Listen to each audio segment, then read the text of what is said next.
Voy a leerlo en Reina Valera hoy, Reina Valera, 1960.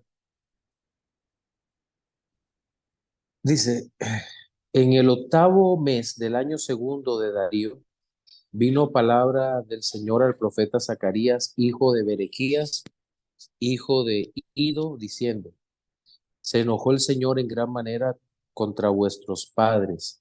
Diles, pues, así ha dicho el Señor de los ejércitos. Volveos a mí, dice el Señor de los ejércitos, y yo me volveré a vosotros, ha dicho el Señor de los ejércitos. No seáis como vuestros padres, a los cuales clamaron los primeros profetas diciendo, así ha dicho el Señor de los ejércitos.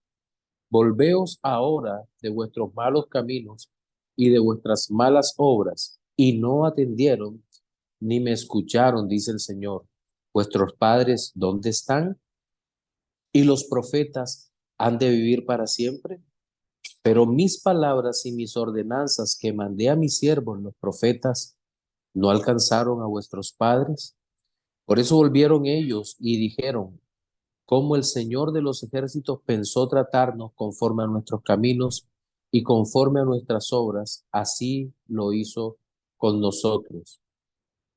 A los 24 días del mes undécimo, que es el mes de Sebat, en el año segundo de Darío, vino palabra del Señor al profeta Zacarías, hijo de Berequías, hijo de Ido, diciendo, vi de noche, y he aquí un varón que cabalgaba sobre un caballo alazán, el cual estaba entre los mirtos que había en la hondura, y detrás de él había caballos alazanes, overos y blancos. Entonces dije, ¿qué son estos, Señor mío? Y me dijo el ángel que hablaba conmigo, yo te enseñaré lo que son estos. Y aquel varón que estaba entre los mirtos respondió y dijo, estos son los que el Señor ha enviado a recorrer la tierra. Y ellos hablaron a aquel ángel del Señor que estaba entre los mirtos y dijeron, hemos recorrido la tierra y he aquí, toda la tierra está reposada y quieta. Respondió el ángel del Señor y dijo, oh Señor de los ejércitos, ¿hasta cuándo no tendrás piedad de Jerusalén y de las ciudades de Judá con las cuales has estado airado por espacio de 70 años? Y el Señor respondió buenas palabras, palabras consoladoras. Y el ángel que hablaba conmigo, y me dijo el ángel que hablaba conmigo, clama diciendo, así ha dicho el Señor de los ejércitos. Celé con gran celo a Jerusalén y a Sión, y estoy muy airado contra las naciones que están reposadas, porque cuando yo estaba enojado, en poco ellos agravaron el mal. Por tanto, así ha dicho el Señor, yo me he vuelto a Jerusalén con misericordia, en ella será edificada mi casa, dice el Señor de los ejércitos, y la plomada será tendida sobre Jerusalén. Clama aún diciendo, así dice el Señor de los ejércitos, aún rebosarán mis ciudades con la abundancia del bien, y aún consolará el Señor a Sión, y escogerá todavía a Jerusalén. Después alcé mis ojos y miré, y he aquí cuatro cuernos. Y dije al ángel que hablaba conmigo, ¿qué son estos? Y me respondió, estos son los cuernos que dispersaron a Judá, a Israel y a Jerusalén. Me mostró luego el Señor cuatro carpinteros. Y yo dije, ¿qué vienen estos a hacer? Y me respondió diciendo, aquellos son los cuernos que dispersaron a Judá, tanto que ninguno alzó su cabeza, mas estos han venido para hacerlos temblar, para derribar los cuernos de las naciones que alzaron el cuerno sobre la tierra de Judá para dispersarla. Bien, eh, cuando seguimos la lectura del profeta Zacarías, no es una tarea sencilla. ¿En razón de qué? Porque la historia o los eventos históricos, la profecía, la poesía, juntamente con una gran cantidad de aspectos simbólicos de algunas secciones. Ya en la primera que acabamos de leer, ustedes han notado la cantidad de elementos que aparecen allí solo en este primer capítulo, que son difíciles de seguir porque encontramos este lenguaje apocalíptico. Eh, el lenguaje apocalíptico, en esta ocasión me voy a referir al libro de Apocalipsis. Sí, y ustedes van a ver las tremendas coincidencias que hay entre el libro de Zacarías y el libro de Apocalipsis, también el libro de Daniel. Vamos a encontrar enormes coincidencias. Y el lenguaje apocalíptico es lenguaje revelativo, es decir, recuerden que el libro de Apocalipsis, Apocalipsis traduce revelación. Entonces, es un lenguaje que el Señor utiliza para revelar un aspecto profundo de la profecía, que en este caso tienen bastantes elementos batídicos que nosotros necesitamos considerar. Entonces, cuando nosotros vemos todo esto mezclado, aunque para los receptores era claro, para el lector occidental van a existir dificultades, y no solo para el lector occidental, sino más aún para el creyente actual, porque desconocemos muchas veces los contextos históricos y la ocasión del libro. ¿Qué va a producir eso? Pues que podamos hacer eh, interpretaciones totalmente sacadas de contexto o estemos medio perdidos a veces en la simbología que aparece allí. De seguro nos va a ayudar a ubicarnos en la narrativa, a entender con cuidado lo que Jabez Scott dice al introducir el estudio del profeta Zacarías. Escuchen, dice, el mensaje de Zacarías comienza con una lección del pasado, 1 del 2 al 6, como había hecho Ageo. Zacarías llama al pueblo a regresar al Señor, es decir, a ponerlo en primer lugar de sus vidas. Versículo 3 lo puede comparar con Ageo 2, 17, 18. Antes del exilio, los padres no habían aprendido esta lección y habían sufrido amargas consecuencias. Esencialmente Zacarías, como Ageo, como Ageo los estaba llamando a considerar sus caminos, él los traería en consecuencia. Sí. Entonces, pasemos a algunas de las generalidades del libro. Vamos a llevar un bosquejo muy parecido al que hemos llevado en las clases anteriores. Primero el título y el autor. El nombre Zacarías era un nombre común en Israel, no era un nombre raro y significa el Señor recuerda o el Señor ha recordado. Es decir, contestando las oraciones de los padres que pedían un niño, por ejemplo. Zacarías, el profeta, es descrito como hijo de Berequías y nieto del profeta Iddo, con doble D. Eso está en 1:1. Esdras, por otra parte, lo menciona como hijo de Iddo. Eso va a estar en Esdras 5:1 y Esdras 6:14. ¿Por qué esta discrepancia? Pues es una discrepancia aparente, no es una discrepancia real, porque se explica fácilmente cuando entendemos que Berequías murió antes que Iddo y que Zacarías sucedió a su abuelo en la dirección del orden sacerdotal de David. En el Antiguo Testamento hay varios casos en que se llama a ciertos hombres hijos de sus abuelos. Puede ser por razones que ya hemos dicho o por otras. Por ejemplo, hay una tendencia también en toda la escritura a asociar el nombre de un hombre piadoso con otro hombre piadoso. Por ejemplo, eh, Ezequías fue hijo del rey Acaz. Ustedes recuerdan, ¿verdad? Pero cuando uno lee la escritura en el libro de los reyes, en el libro de las crónicas, dice, y Ezequías hizo lo bueno delante del Señor como su padre David. Pero entonces, ¿por qué no dice como su padre? Pues porque el padre acá había sido malísimo. Y cuando un rey bueno era precedido por un mal padre, inmediatamente se acudía a David.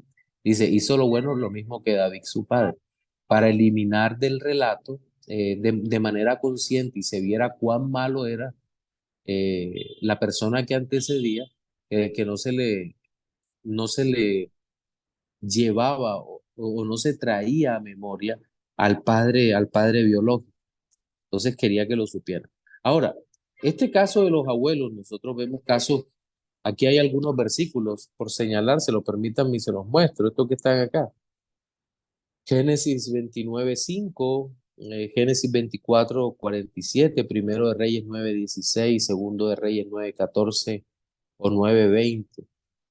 Así como en estos casos, observa George Adam Smith, el abuelo era reconocido como el fundador de la casa. En el caso de Zacarías, Iddo era el jefe de la familia cuando ésta salió de Babilonia y fue reimplantada en Jerusalén.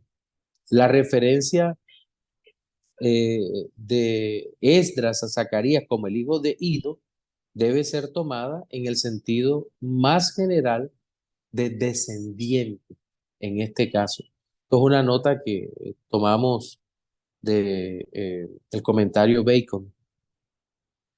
Ahora bien, y en esta parte voy a citar un libro que se llama Los Profetas Menores de Jappel Lewis. Antes de seguir adelante, este autor me llama la atención porque escribió incluso para revistas y publicaciones conservadoras, pero lo cierto es que también aparece publicando en algunos lugares liberales y uno, en este caso, por honestidad con la cita, tengo que decir de quién es, pero tengo el libro bajo revisión. De hecho, lo tengo anotado en mi archivo como libro en revisión, pero esta nota me pareció interesante. Dice, la actividad de Zacarías como aquel de Ageo es fechado en los años en el reinado de Darío. Hay tres fechas específicas en el libro que cuando se transportan a nuestra cronología común son, primero, el llamado al arrepentimiento. Eso ocurriría en noviembre del año 520 antes de Cristo. Aparece en el capítulo 1 del 1 al 6. En segundo lugar, las visiones nocturnas. Esto ocurriría en teoría un año después. No es un año antes, es un año después, porque recuerden que antes de Cristo estamos contando en forma regresiva, no progresiva. Entonces, las visiones nocturnas, febrero del año 519 antes de Cristo, uno del 1:7 al 6:8 es extenso. Y tercero, que me parece bien interesante, los que han leído, repasado los profetas menores, ahora que hemos estado en clase, lo habrán notado, la respuesta a las preguntas sobre ayuno. Esto ocurriría al siguiente año, diciembre del año 518, capítulos 7 y 8. Esto significa que Zacarías inició su carrera 2 meses después que Ageo, porque su primer oráculo el primer relato de su visión va a caer entre las fechas del segundo y el tercer oráculo de Ageo, es decir, entre Ageo 2:9 y 2:10. Entonces, ahí hay una intercalación de tiempo entre los dos profetas en un mes. Esto es un dato bastante preciso. Zacarías continuó su actividad por 2 años. Después de esto, lo que sorprende es que no vamos a escuchar más de él, ni siquiera, dice este autor, en la dedicación del templo. Eh, Ahora, era difícil saber si estaba o no estaba, porque hay demasiadas personas allí, pero para el autor es un dato importante, para este comentarista. Y también nos ofrece esto, dice, hay una leyenda posterior que lo vuelve a él y a Ageo, o los hace la referencia a Zacarías y Ageo como los fundadores de la gran sinagoga. Seguramente el pastor Alberto conoce más esta tradición que yo, como los fundadores de la gran sinagoga. Yo no lo había visto realmente así. Un cuerpo, ya conocemos, el cuerpo legendario de líderes que aparecería después del periodo posexílico, pero que en el famoso periodo intertestamentario, pues sí, vamos a ver la gran sinagoga ya construida o constituida, sobre todo en los relatos históricos más que en los relatos de tradición. Entonces esa parte es bien interesante allí. Ocasión y contexto breve. Bien, tanto Zacarías como el libro de Ageo van a tener un mismo contexto. ¿Cuál es ese contexto? Es decir, son una serie de profecías del periodo de regreso a Judá, a lo que posteriormente conoceríamos como Palestina, del remanente que sale de Babilonia, que ya serían unas 50.000 personas más o menos. Pero a diferencia del libro que lo antecede, es decir, del libro de Ageo, el énfasis no es tanto la reconstrucción del templo, sino el de darle ánimo a los que se iban a establecer, sobre todo en Jerusalén. Recuerdan el sorteo que todos los que regresaban al territorio de Canaán hacían un sorteo para ver quién podía vivir en Jerusalén y para que vivieran una vida de arrepentimiento, era de ánimo y arrepentimiento, al tiempo que vaticina la venida del rey, pero no cualquier rey, aquí estamos hablando del Señor, la esperanza en un rey que vendría. Y estos datos son, pero clarísimos, y las referencias mesiánicas de este libro son imposibles de ocultar. Es decir, que toda esta profecía está apuntando a esperanza y restauración espiritual. Digamos que sí hay advertencias, pero lo bonito de este texto es eso, de que está hablando de la restauración espiritual del pueblo, de la nación. Ahora, si comparamos los estilos de los profetas, vamos a encontrar con toda seguridad similitudes entre las visiones de Ezequiel y Daniel con las de Zacarías. Eh, Cuando nosotros vemos Daniel y Ezequiel, creo que nos sorprende eso. Por lo menos en Ezequiel las visiones estas de las ruedas, de la gloria de Dios que abandona el templo, de la gloria de Dios que regresa al templo, del nuevo templo que claramente no es una referencia material a la construcción de una edificación dentro en el territorio de Israel, sino algo muchísimo mayor en donde Dios habitará con todos los escogidos de todas las naciones.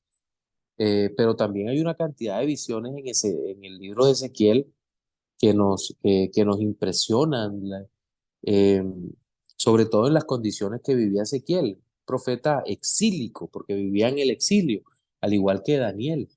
Que en el mismo Daniel nosotros encontramos una cantidad de visiones de la estatua, de las bestias, interpretando sueños, en fin, y refiriéndose al futuro, una carga batídica impresionante.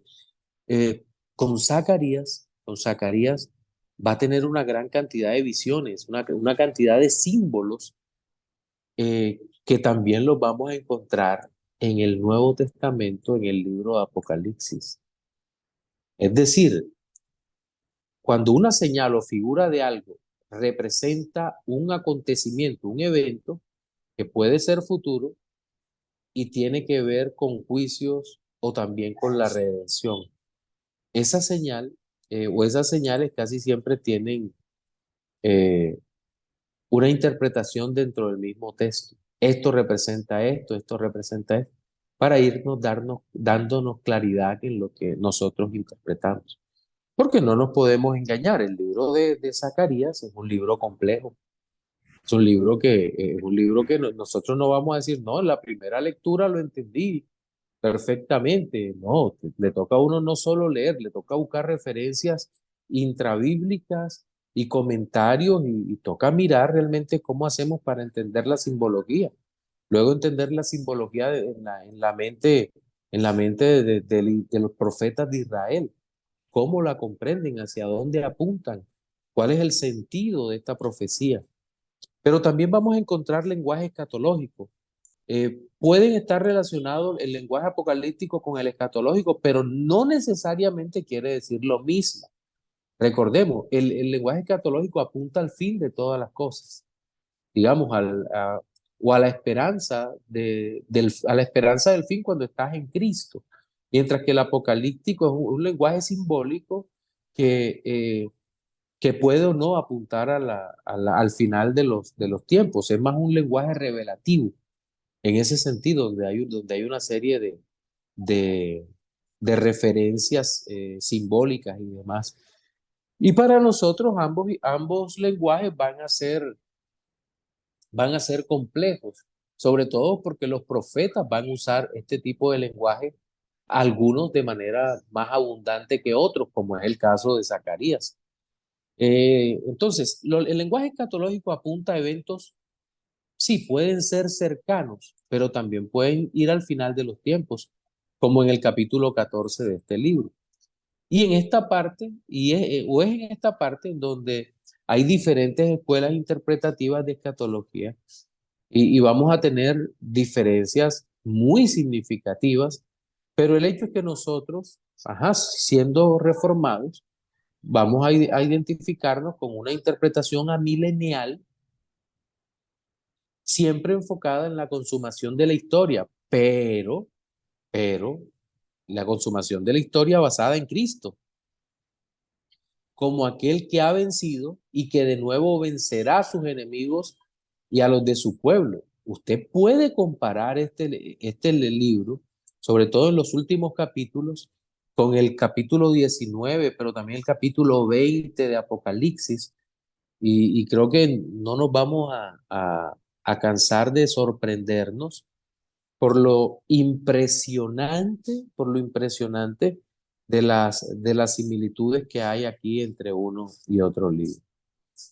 Pero ¿cuáles serán los temas principales que encontramos al acercarnos a este libro?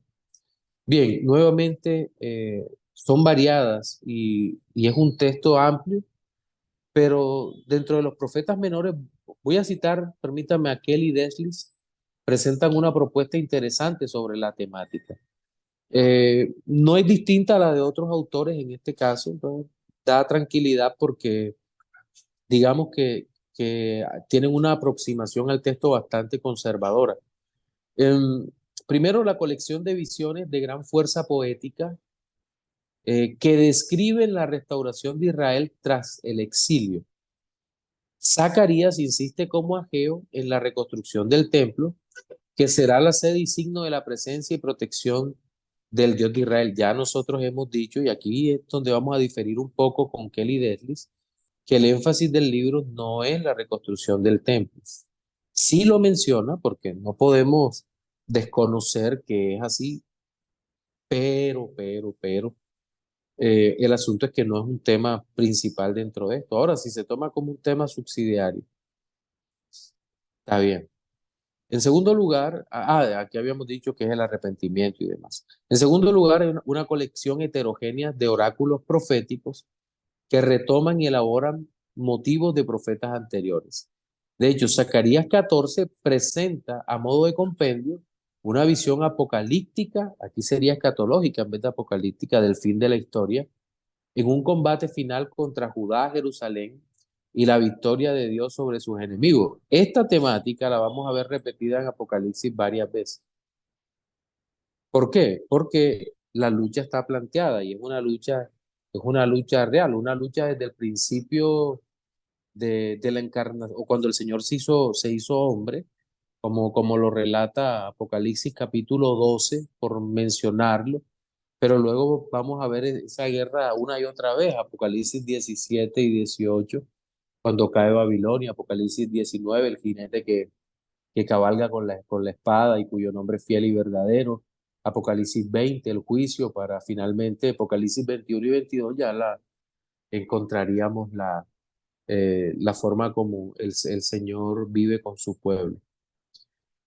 El tono de exhortación del profeta Zacarías nos hace pensar sobre la necesidad de que el pueblo del Señor sea continuamente, y esto lo puse con cuidado, continuamente persuadido de su pecado y llamado al arrepentimiento.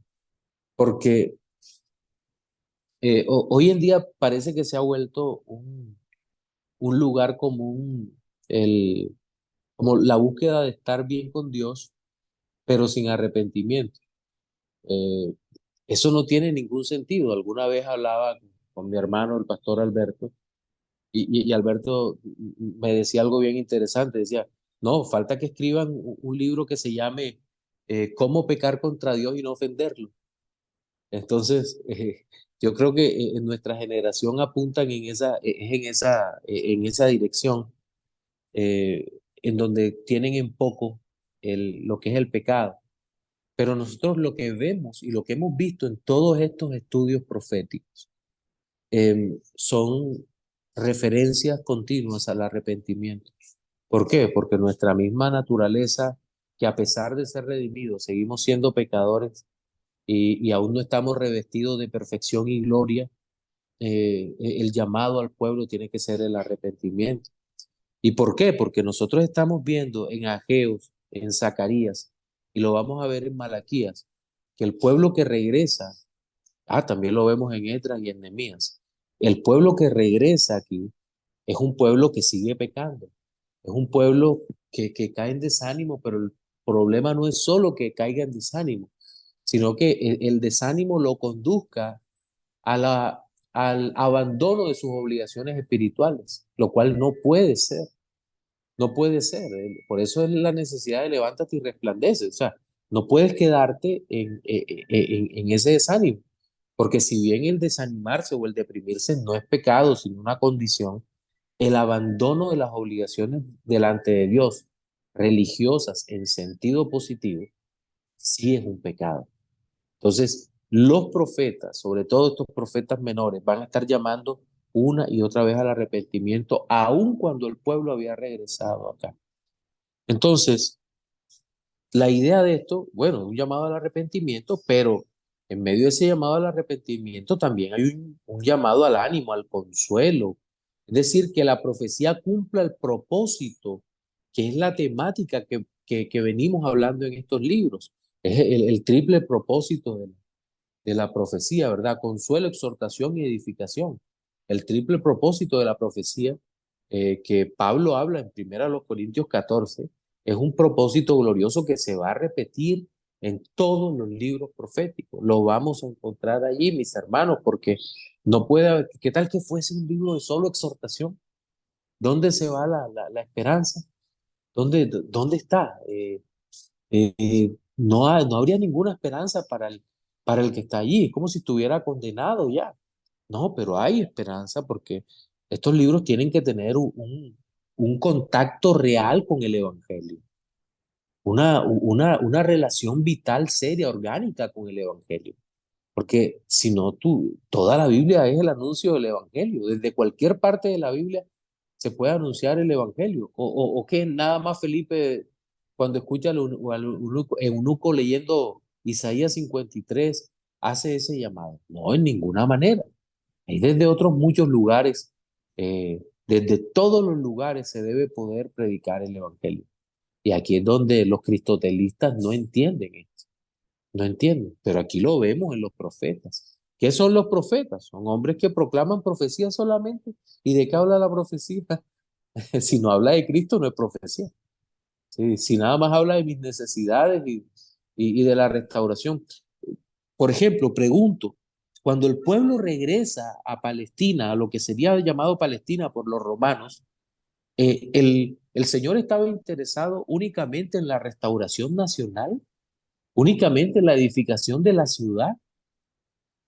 ¿Usted no se ha dado cuenta cómo en el libro de Esdras y en el libro de Nehemías, usted sabe qué es lo primero que reconstruye el pueblo cuando llega? El altar para presentar sacrificios.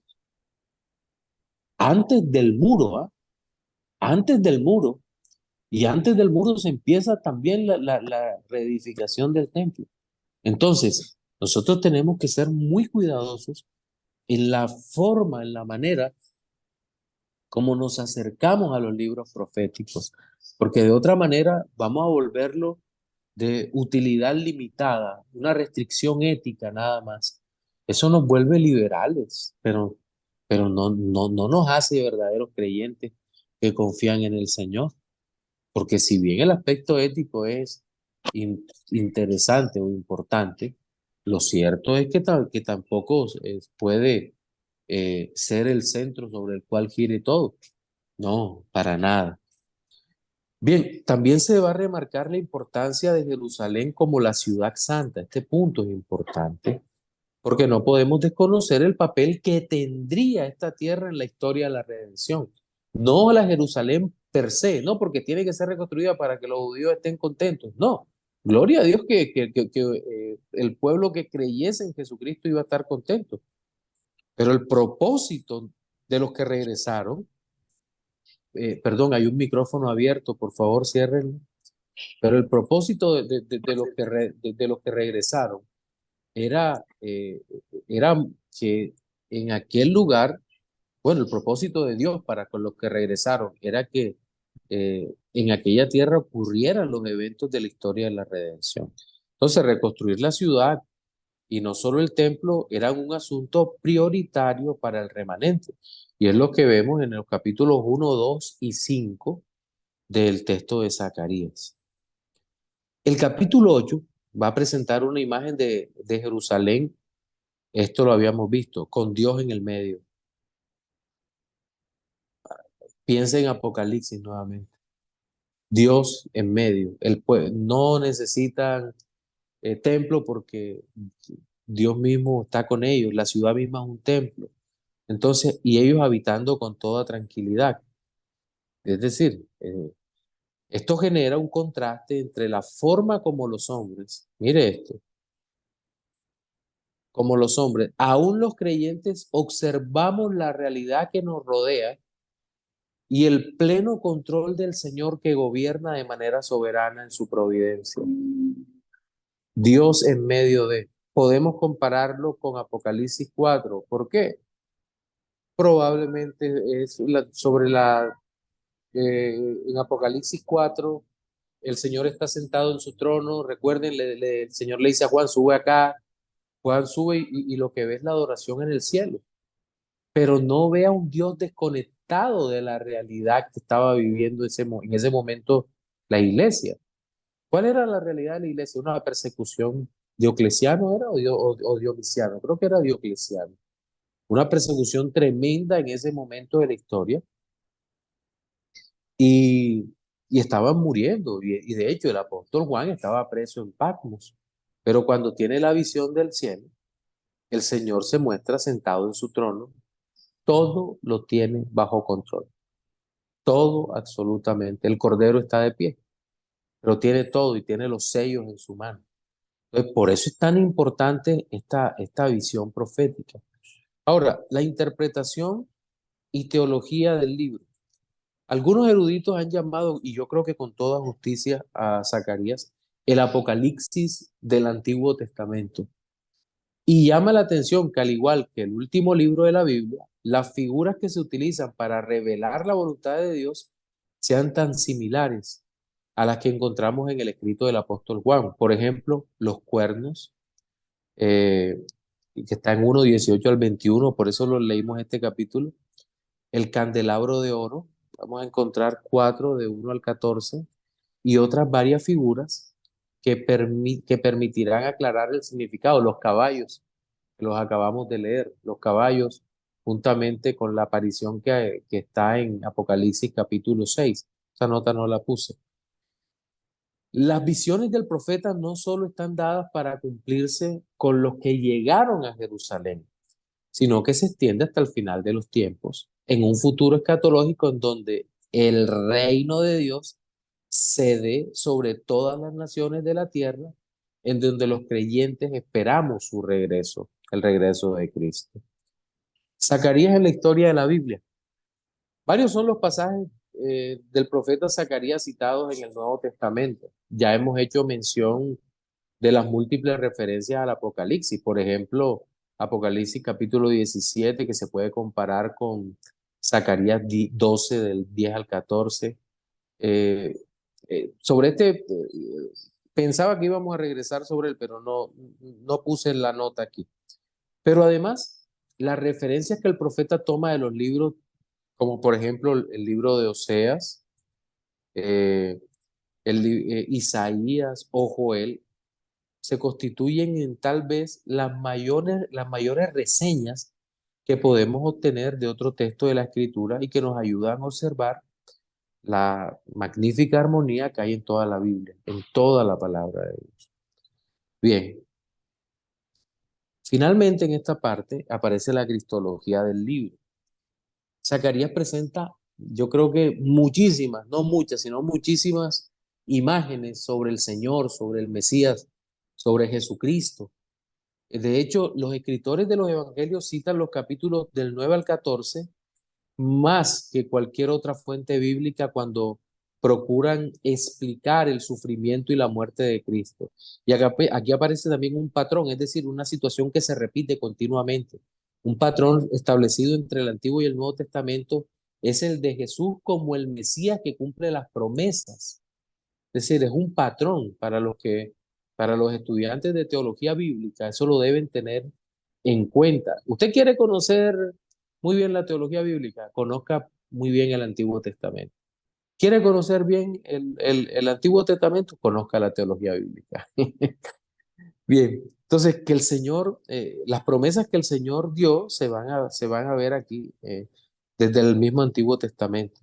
Las promesas de lo que Él cumplirá se hacen realidad a través de su ungido, del Señor Jesucristo. Esto es una nota que tomamos de la Biblia de Estudio de la Reforma. Bien, podemos pensar entonces que el contenido de este libro en cuanto a su cristología, como menciona Stanley Ellison, se encuentra a la altura de Isaías o Salmos.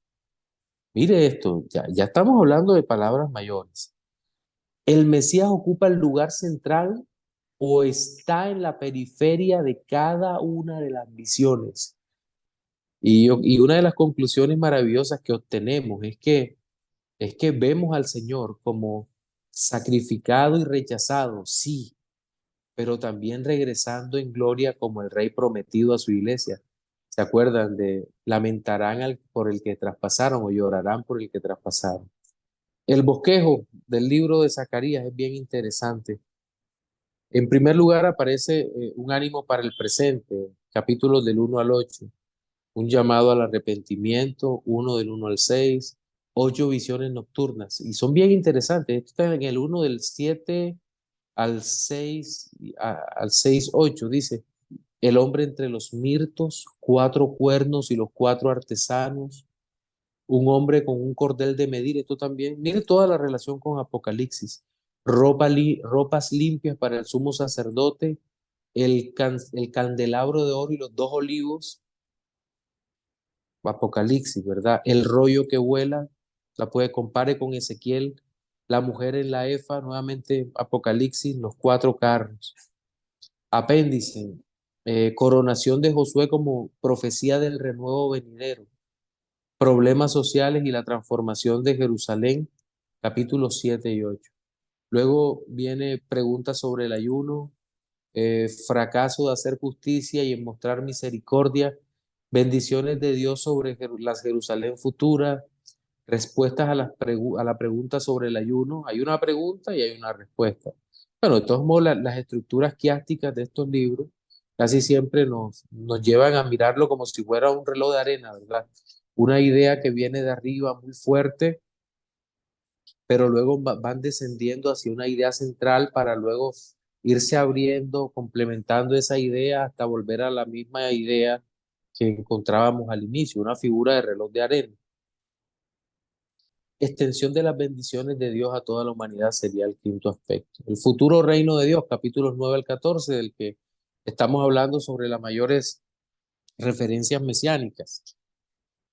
En primer lugar, el primer oráculo profético, capítulos 9 al 11, luego el juicio de Dios sobre las naciones, 9 1 al 8, la llegada del rey a Jerusalén, la venida de Dios, el rey desde el sur, destrucción que hace el rey de los ídolos, poema sobre la destrucción de las naciones orgullosas, imagen del pastor insensato, y en el segundo oráculo profético, capítulos 12 al 14, que cierran el libro, juicio de Dios sobre las naciones y la salvación, lamentación del pueblo de Dios en Jerusalén, purificación de la tierra de Judá, el pastor herido, la guerra contra Jerusalén y la celebración final de la fiesta de los tabernáculos. Y en este momento abrimos el espacio para que ustedes hagan sus preguntas, hermanos.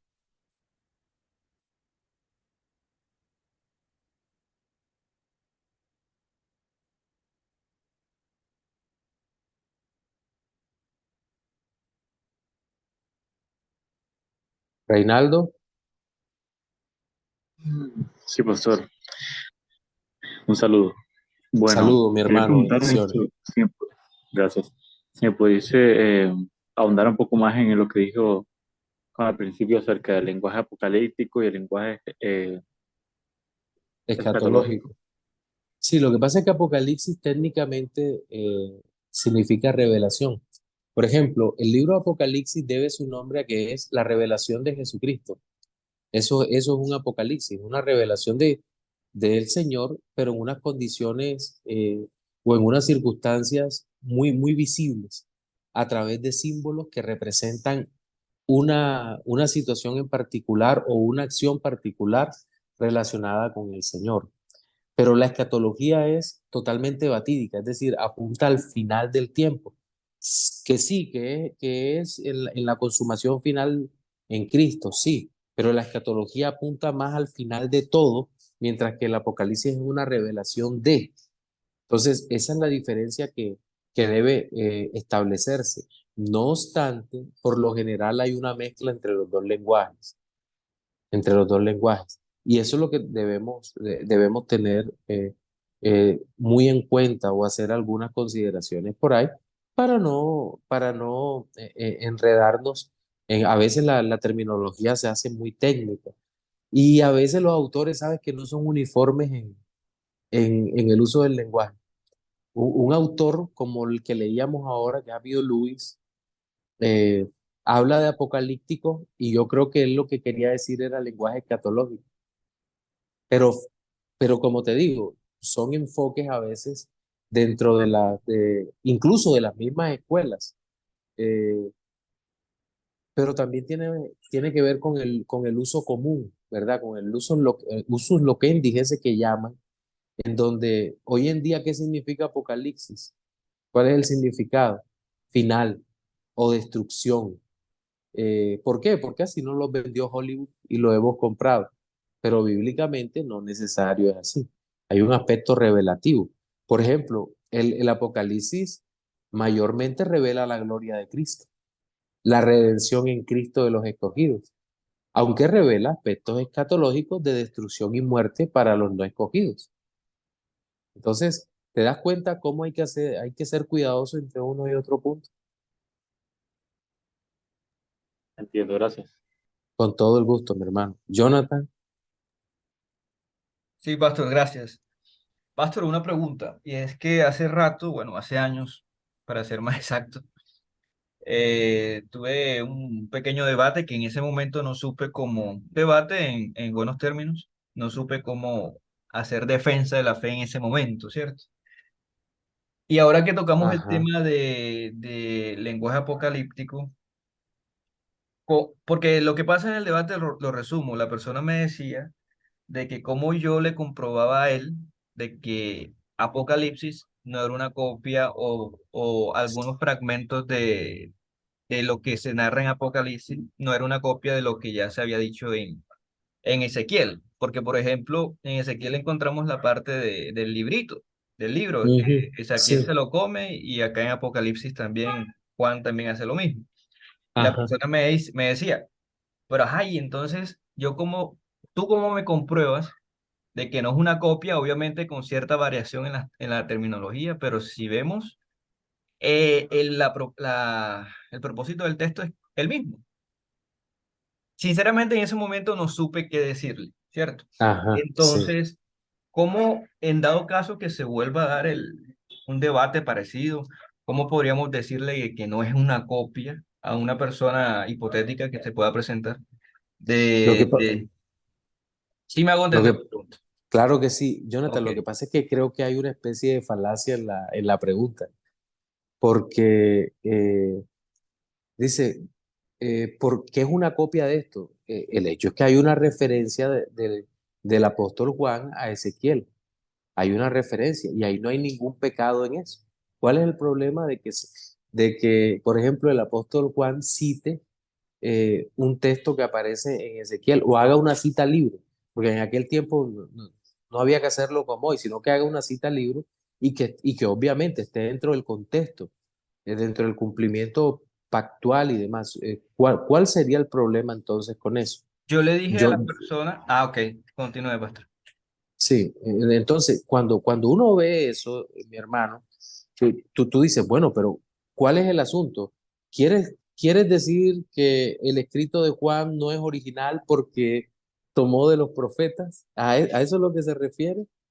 No, ahí no hay ningún problema real, porque el apóstol Juan cite no solo a uno, sino a varios profetas, como en efecto hace.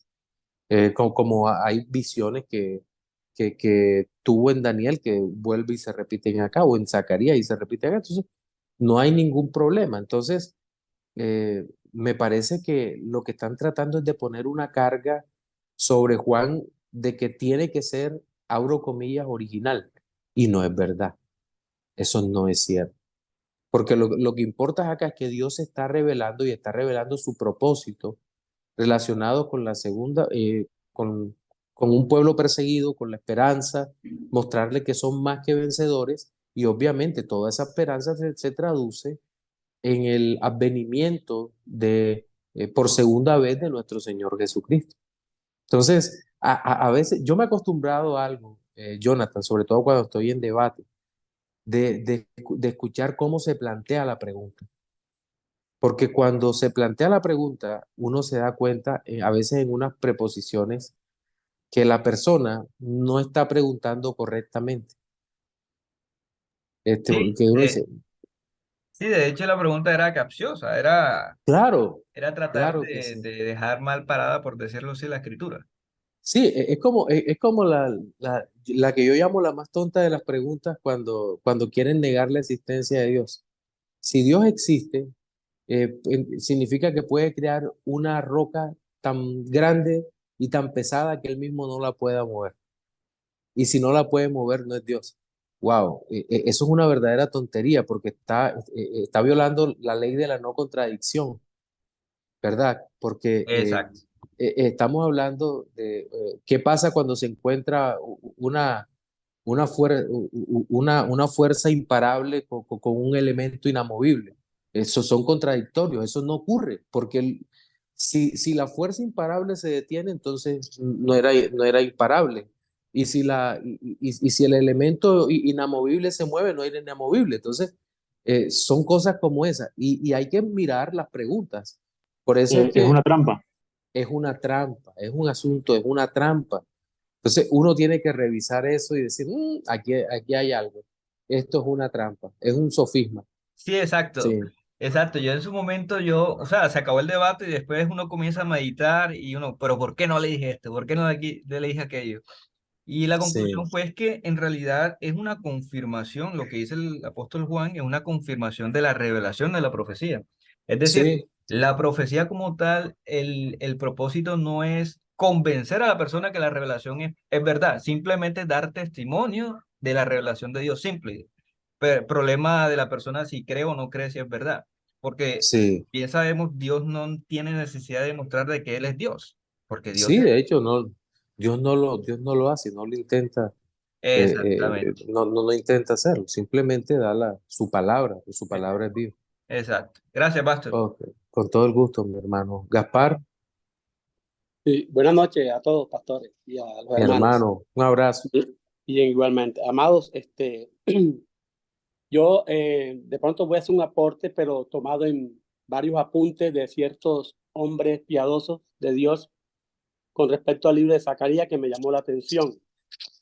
Por ejemplo, Michael Williams dice, resume el libro de Zacarías de la siguiente forma. Dios usa imágenes escatológicas y apocalípticas para alentar a su pueblo.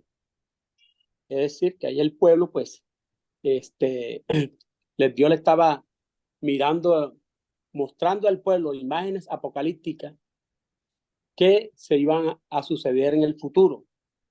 Pero fíjense que no solamente ahí estaban alentando al pueblo para mirar el futuro, la segunda venida de Cristo, que todavía no había llegado, que ya para nosotros llegó, ya eso es pasado para nosotros, pero se estaba refiriendo a más allá del, del gran juicio temible del Señor, más la esperanza gloriosa de ese renuevo que lo dice aquí en una de las partes del libro de Zacarías, que es Jesucristo.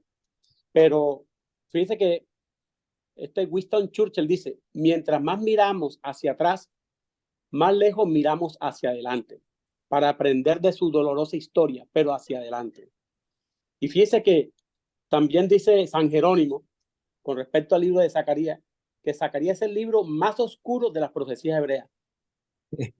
Más oscuro. O sea, nosotros no entendemos Apocalipsis con el Apocalipsis con todo el conocimiento de la profundidad insondable de toda la sumatoria de la palabra de Dios, que ya la revelación de nosotros es todavía un poquito más, es más grande que la que tenían esos hombres, y a veces no lo entendemos, mucho menos esos hombres que incluso fueron inspirados por Dios. Y mira lo que dice nuevamente Michael Williams, dice con respecto a ese. Estas visiones son difíciles de entender. Es como decir que las mordidas de tiburones duelen. Sin embargo, las ideas expresadas en estas visiones son desarrolladas en el resto de las profecías de Zacarías, y todas describen el significado mundial del proyecto de construcción que parecían sin sentido e insuficiente al pueblo de Dios. La presencia visible de Dios por medio de su pueblo comunicaba a través de la presencia del templo, declara que él ha trazado una línea de distinción entre aquellos que son su pueblo y aquellos que no lo son, aquellas que experimentan su misericordia y bendición y aquellas que experimentan su juicio. El templo de Dios debe ser reconstruido porque su presencia misma es una comunicación divina de una verdad vital. Como le decía usted, pastor, que... Se te cerró el micrófono, Gapa.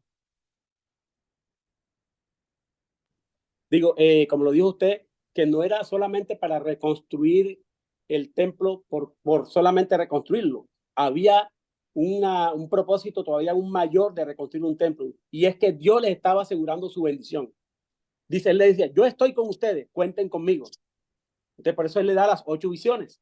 Y por último, pastor, me llama mucho la atención con respecto a los 4 cuernos y 4 artesanos, que definitivamente para nosotros nuestra mente limitada es tan... Pero fíjese lo que dice Paul Robert con respecto a esto, y esto me aclaró mucho con respecto a las situaciones que a veces nosotros nos preocupamos cuando vienen gobiernos dictadores, cuando vienen gobiernos atroces en contra de la iglesia, que prácticamente es la que más se ve. Sí, claro, la persecución, etcétera, y a veces nos preocupa, y yo entiendo toda esta situación, pero mira lo que dice Paul Robert, dice en el Cristo de los profetas, en el libro El Cristo de los profetas, dice, estos artesanos poseen la habilidad especial requerida para quitar dictadores, autoridades. Estos 4 maestros de la destrucción corresponden en número a los 4 cuernos, indicando que siempre habrá suficiente para la tarea de quitar cada uno de los poderes secularistas que se levanten. Porque aquí prácticamente los 4 cuernos eran las naciones hostiles en contra del pueblo de Dios. Los reinos. Los 4 artesanos representan agentes emisores que Dios utiliza en su soberanía para traer juicio sobre estas naciones invulnerables. En pocas palabras, lo que está diciendo aquí este autor es que la vara que utiliza Dios para castigar a su pueblo son los enemigos del pueblo de Dios. En este caso, por ejemplo, que se está levantando el nuevo orden mundial, que está levantando la ONU con estos proyectos de ideología de género, del aborto, etcétera, etcétera. Entonces, esto es, aparentemente nuestra mente es preocupante, pero es la vara que utiliza Dios para castigar a su pueblo, pero a la vez estos pueblos no quedan, dice, no pueden sin pasar por castigo. inocente al culpable. Dios emite también emisores, que son los artesanos. Los 4 cuernos son las 4 naciones enemigas que se iban a levantar contra el pueblo de Dios. Pero también Dios le envió después los 4 artesanos que representan agentes emisores que utiliza Dios en su soberanía para que esas naciones se quiten de ahí y dejen de estar, digamos, incomodando al pueblo de Dios. Entonces, Paul Robert, pues, para mí nos da a entender eh, a veces una preocupación que tiene la iglesia hoy en día, que no nos debe sorprender porque realmente en su soberanía de Dios usa la vara al enemigo como una vara para castigar a su pueblo, pero que a la vez esos enemigos son derrotados por el mismo Dios. Gracias, Gato, muy amable. Bendiciones, oíste. Claro, pastor. Diego y Lore, ¿cuál de los dos va a hablar? Yo, pastor. Ah, Buenas noches. buenas noches, mi hermana, bendiciones. Pastor, me llama la atención, como tú mencionabas, cuando dices que las referencias al Mesías acá son bastante claras y una que brilla bastante es cuando habla del renuevo, que uno Sí. puede verlo en Isaías y Jeremías, que también hablaron del renuevo. Y bueno, me llama la atención ese versículo, capítulo 6, acá en Zacarías, que dice que se sentará y gobernará en su trono, será sacerdote sobre su trono. O sea, ahí está combinando los oficios de ¿cómo es? De Sacerdote y rey. sacerdote y rey. Entonces, bueno, yo había escuchado pues había estudiado el tema de los oficios de Cristo, sacerdote, rey y profeta, pero acá veo una nota que dice que Zacarías recibe la sorprendente comprensión de que ese individuo los iba a combinar, porque hasta en el momento, hasta en el tiempo de los profetas, allí estaban separados esos oficios. Sí, de hecho, nosotros creemos que esa, entre comillas, separación, pero es separación-unión entre la religión y el gobierno civil, es un invento de la democracia griega o de los escritos de Platón y luego Aristóteles, aunque estuvieran en un poco de desacuerdo. Ya desde la antigüedad hebrea nosotros vemos eso. Sí, que hay un gobernante que aglutina cierto poder, pero el rey no era el sacerdote. Y una de las mm, más grandes lecciones que nosotros tenemos es cuando Usías entra a ofrecer sacrificio, incienso al templo y queda leproso porque no le había sido dado. Entonces, fíjate, lo que capta Zacarías aquí dice, espérate, ¿de dónde es? ¿Quién es este que es tanto rey como sacerdote? Este renuevo, ¿quién es? ¿Cómo puede ser eso posible? Qué bonita la referencia, ¿cierto?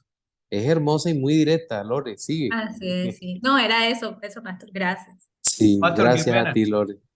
Sí, Para complementar eso, muy interesante la pregunta que hace Lore y la respuesta que usted le da, porque vemos que el linaje de sacerdotes, según el Antiguo Testamento, era por Leví, ¿cierto? Sin embargo, sí, sabemos que el Señor Jesucristo no era descendiente de Leví, sino de Judá.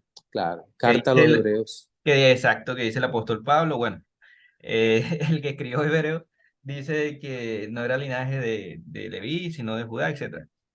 Y vemos que en realidad su linaje, como dice Salmos, que tú eres sacerdote según el orden de Melquisedec. Melquisedec. Sí, Y sabemos señor. que cuando Abraham, perdón, sí, cuando Abraham tiene el encuentro con Melquisedec, rey de Salem, es rey.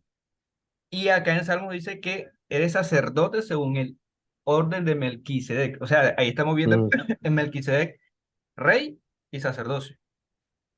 sí, así es. Ahora que tú dices eso, una nota, un paréntesis allí, Jonathan, antes de darle la palabra al Pastor Alberto. Muchas veces dicen, no, que Melquisedec, que era el hombre más viejo de la tierra en ese momento, y tal vez era Seth. Y dice uno, ay, ¿cómo hizo para pasar el diluvio si no subió al arca?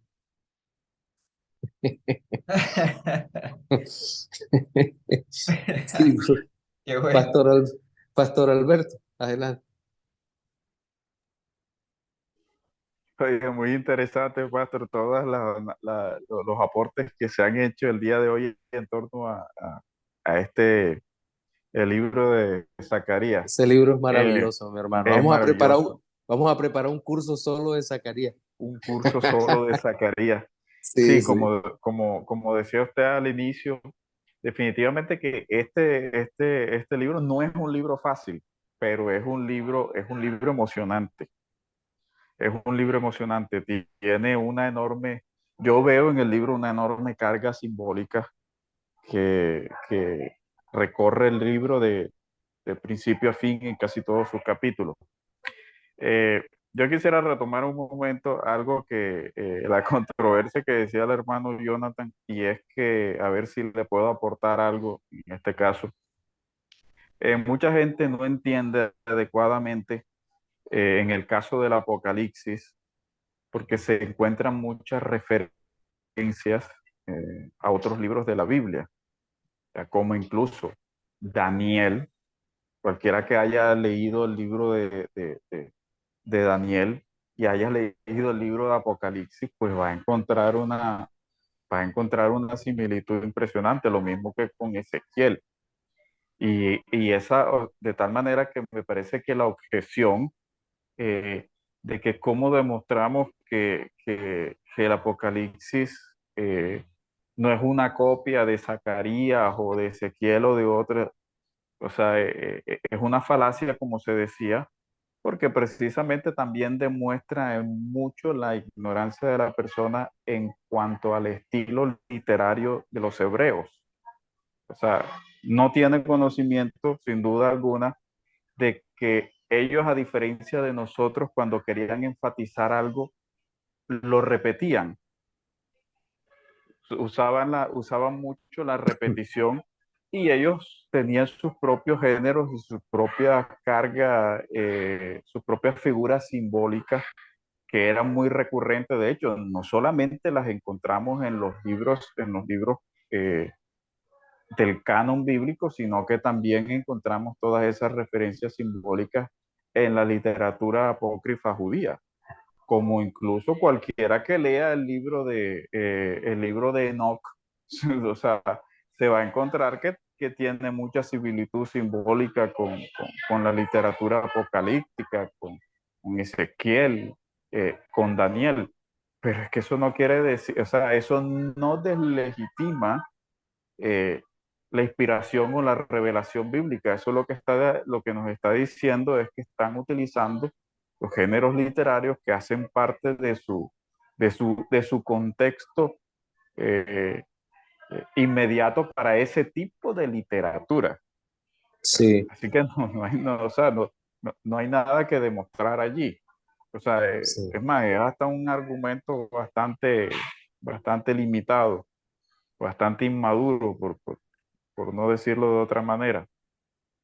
Eh, Dejando allí, sin duda que, como decía, la enorme carga simbólica, la hermana ahorita mencionaba pues la figura del renuevo, que es una clara referencia a Isaías, sí, donde incluso se habla, donde la expresión hebrea o la palabra hebrea que utiliza es el Netzer, el vástago, el descendiente de la dinastía de David, el Mesías rey.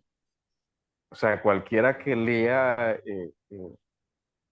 mm, la expresión en Zacarías del vástago o perdón, del renuevo. del renuevo, o sea, es una referencia claramente mesiánica, igual que en el capítulo 3 las vestiduras sacerdotales, porque Ujú. está hablando de un sumo sacerdote, eh, habla de sus vestiduras, o sea, y es difícil no hacer una referencia con el sumo sacerdote de Aarón y sus vestiduras, y que a la vez son una referencia de Cristo como sumo sacerdote, como dice el libro de Hebreos. Eh, Así que tenemos la figura del vástago, tenemos del renuevo, tenemos la figura del sumo sacerdote con sus vestiduras. O sea, y más adelante, eh, en el capítulo 9 hay una también clara referencia al Mesías Rey. Así que la enorme carga simbólica tiene un propósito que es precisamente cristológico o mesiánico. Ya, de tal manera que la referencia mesiánica o la referencia al reino de Dios, al reinado de Dios en el libro de Zacarías también es muy diciente en la persona del Mesías. Así que, o sea, de verdad que yo creo que valdría la pena hacer un estudio más concienzudo de este libro de Zacarías, Sí, porque hay mucho allí para explorar como han aportado los hermanos hasta ahora. así es, así es. Yo creo que es el texto del cual más, más ha movido los corazones y los intelectos a hacer algún tipo de aporte. Fíjate la amplia cita que en poco tiempo hizo Gaspar, por ejemplo. Muy al lugar, muy atinadas, en fin, qué chévere, muy precisa.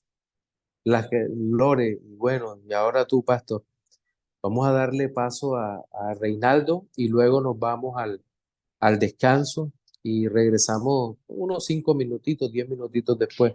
Adelante, Reinaldo. Bien, por lo menos de lo que un poquito de lo que decía Jonathan y ahora que le agregó el pastor Alberto, yo también quería hacer un aporte con respecto a lo que se dicen acerca de la semejanza del cristianismo con con alguna otra religión. Y es que por Ujú. lo menos yo estaba hablando la otra vez con el pastor Uber acerca de que algunas cosas que están en el cristianismo o la forma incluso en la que lo cual nos comportamos podría asemejarse con hasta estoicos. Ujú. Y entonces enseguida en el mismo lugar algunos hermanos eh, decían, decían cosas como por ejemplo, no, porque en realidad lo que nos diferencia es esto, lo que nos diferencia es lo otro, tal. Pero lo que mencionaban acerca de lo que nos diferenciaba eran también conductas. Y creo que Sí, ese no sería el enfoque, porque en realidad si nosotros queremos encontrar parecidos entre el cristianismo y cualquier otra cosa, lo vamos a encontrar. Así que creo que no es por allí. Y sino de que lo que básicamente es decir, de que el cristianismo no necesita ser defendido por la forma en la cual nosotros nos comportamos, sino en lo cual el objeto del amor, es decir, en Jesucristo, que es básicamente lo que nos diferencia de todos los demás.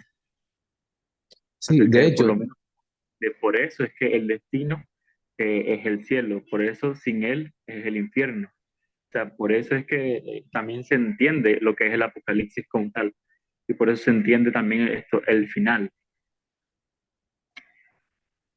sí, y de hecho, el tema no es hacer una competencia ética para ver cuáles valores son superiores, aunque entendemos que los del cristianismo son superiores, porque son, obviamente, vienen del cielo, hay una ley santa que trasciende cualquier sistema jurídico que exista sobre la tierra en cuanto a su bondad y perfección. Pero el asunto va mucho más allá, porque la gran diferencia es que ninguna religión tiene a Cristo. Esa es la gran diferencia, así de sencillo. Por Exacto, solamente eso, que, claro, por eso es que sin pelo en la lengua nos toca decir, por eso es que el judaísmo murió. Por eso es que el judaísmo murió, porque el judaísmo no acogió a Cristo. Y si lo hubieran acogido, sería el cristianismo. Entonces, ese es el punto. El problema no es una discusión ética, que nosotros somos mejores porque le damos a los pobres. Bueno, todo el mundo hace eso dentro de las religiones que tienen exacto, algún grado racional de sensatez. Pero el problema va mucho más allá. El problema es la fe en Jesucristo. Ese es el punto yo sobre el creo que cual por lo menos descansamos. la equivocación, perdón, solo que sí, pero es que es eso exactamente. Creo que a veces nuestra equivocación viene en tratar de hacernos distintos, Sí. cuando en realidad debemos más bien distinguir. Es que, Reinaldo, no podemos compararnos entre hombres que todos tenemos las mismas limitaciones por la depravación total. Las religiones deben compararse desde la naturaleza misma de Dios. Desde ahí es donde está el asunto, desde los atributos mismos. Ahora que estado estudiando simplicidad, impasibilidad, eh, eh, inmutabilidad, todo esto, y vemos los atributos de Dios desde esa perspectiva, y luego la aplicación de la redención, el decreto de la redención y la aplicación en Cristo, allí es donde está la verdadera comparación entre religiones, entre eso. Eso es lo que nos distingue a la fe de cualquier otra cosa. Mis hermanos, vamos a tomarnos 5 minutos, por favor, y regresamos para el último libro, el último libro. Ya nos vemos. capítulo 3, Malaquías capítulo 3. Les permitan mi comparto mi bosquejo. Aquí está. Sí. Ok, entonces Malaquías capítulo 3 dice, porque he aquí viene el día ardiente como un horno, y todos los soberbios y todos los que hacen maldad serán estopa. Aquel día que vendrá los abrazará, ha dicho el Señor de los ejércitos, y no les dejará ni raíz ni rama. Mas a vosotros, los que teméis mi nombre, nacerá el sol de justicia, y en sus alas traerá salvación, y saldréis y saltaréis como becerros de la manada. Hollaréis a los malos, los cuales serán ceniza bajo las plantas de los pies, en el día en que yo actúe, ha dicho el Señor de los ejércitos. Acordaos de la ley de Moisés, mi siervo, al cual encargué en Horeb ordenanzas y leyes para todo Israel. He aquí yo os envío el profeta Elías antes que venga el día del Señor grande y terrible. Él hará volver el corazón de los padres hacia los hijos y el corazón de los hijos hacia los padres. No sea que yo venga y hiera a la tierra con maldición. Bien, el libro de Malaquías, el último libro en nuestra, en nuestro estudio de los profetas menores. Bueno, ¿qué tenemos que decir? Durante muchos años el libro de Malaquías gozó de cierta popularidad entre las denominadas estas iglesias de la prosperidad, de la superfe, porque ellos aceptaban o creían que habían encontrado una especie de llave mágica en este último libro del Antiguo Testamento para, para hacerse ricos. Y esta receta consistía básicamente en diezmar abundantemente de todo lo que se ganaba o se tenía, y que como respuesta a ese diezmo Dios estaba obligado por una ley cósmica, y lo raro es que era una ley, una especie de ley superior a él, una ley superior al legislador máximo de todo, a responder por lo que supuestamente él mismo había prometido, basado en la palabra probadme en esto. El problema con esta interpretación es que el profeta Malaquías no estaba condenando la falta de generosidad, sino la actitud de un corazón impío, endurecido por el pecado, y que no se había vuelto al Señor en arrepentimiento y fe.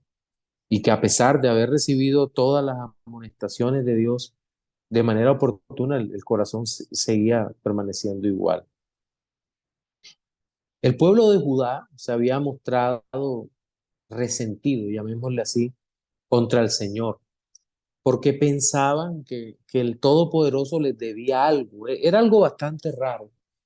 Y este mismo tipo de reproche por parte del Señor lo vemos en libros como Isaías.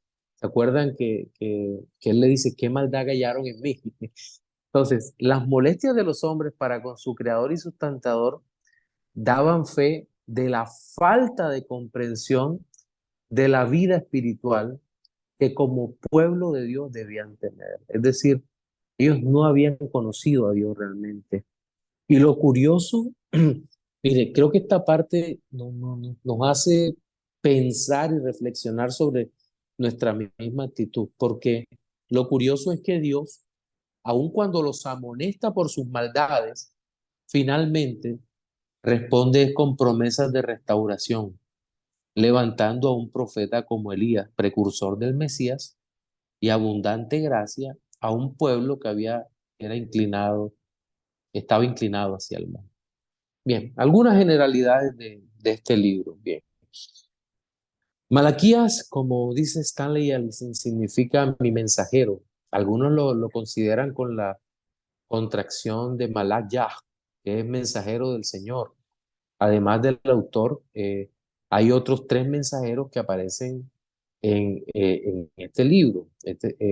Por ejemplo, aparece el sacerdote en el versículo 2:7 de Malaquías, que dice, porque los labios del sacerdote han de guardar la sabiduría y de su boca el pueblo buscará la ley, porque mensajero es del Señor de los ejércitos. Entonces, aquí vemos esto, pero también el ángel del pacto.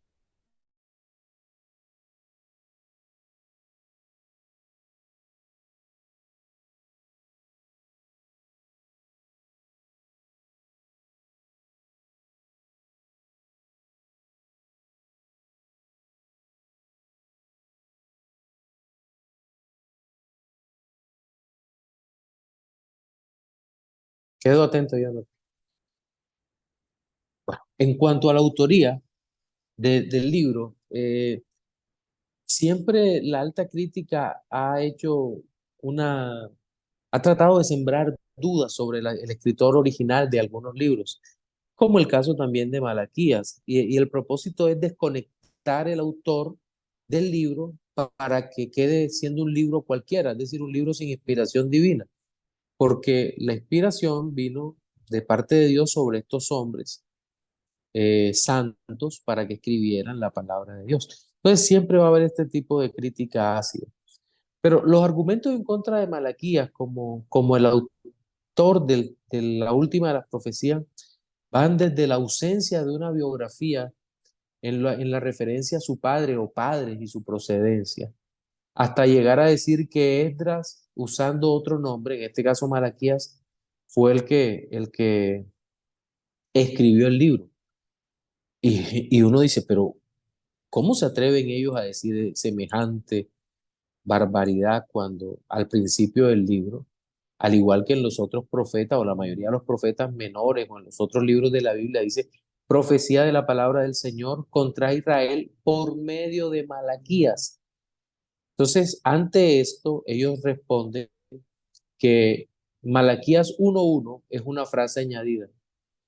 Entonces, no obstante, estas no son razones suficientes para rechazar a Malaquías como el nombre personal del profeta. Eso aparece en la Biblia de la Reforma.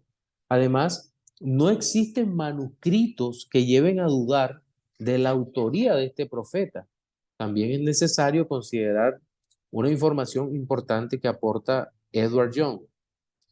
Edward Young para mí tal vez es uno de los eruditos del Antiguo Testamento más capaces de la historia, porque este hombre tenía un conocimiento muy claro de la crítica destructiva y podía hacer una respuesta contundente a todos aquellos que se levantaban tratando de deslegitimar los libros la autoría de los profetas. John dice, todo el libro es una unidad, la obra de un solo autor. Sin embargo, de la vida de Malaquías no se conoce absolutamente nada, aun cuando existen ciertas indicaciones en el mismo libro, es decir, evidencia interna, que permiten determinar aproximadamente la fecha de la profecía. Así, por ejemplo, evidentemente el templo había sido ya terminado y se ofrecían sacrificios. En Malaquías 1:7 al 10, 3:8. Un gobernador, Pehat, esto es un gobernador persa, gobernaba en Jerusalén, 1:8. Estas consideraciones muestran que la profecía es subsecuente a las de Ageo y Zacarías. La fecha aproximada. Para la mayoría de la erudición conservadora, la fecha del libro es temprana, es decir, entre el año 430 o máximo o mínimo hasta el año 433, es decir, atrás, antes de Cristo. Bueno, aquí debería, siendo honesto, estar al revés, por aquello de la cuenta regresiva, ¿cierto? Así.